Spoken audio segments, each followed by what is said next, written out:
seems to me that's how we constantly need to look at his life and his work in context.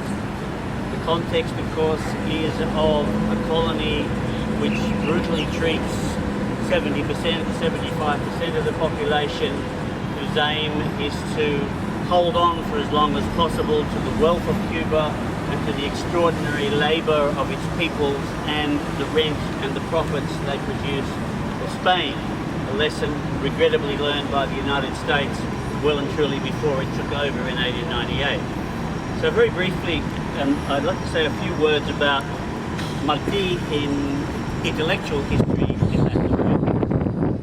As you mentioned, his works were prolific, and between around about 1860, I think, and 1890, there was barely an edition of most papers on the eastern seaboard of the United States which did not carry either an article about Jose Marti's ideas, or written more often than not by him himself.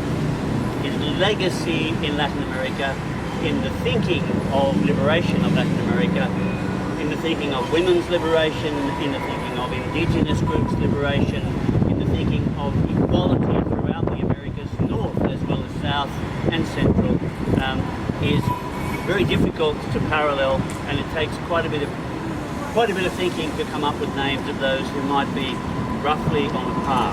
But I stress that we need to continue to see Marti as a project, Marti as a political, historical project, and clearly that's what the monuments have attempted to recover in Cuba throughout the revolutionary period.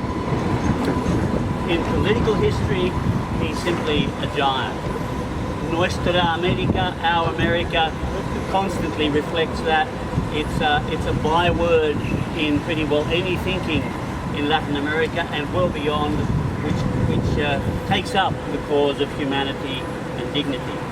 As was mentioned, he was inspirational to the Cuban Revolution, and in fact, in Fidel Castro's famous speech, "History will absolve me," he states that the intellectual author of the Moncada uprising is Jose Marti.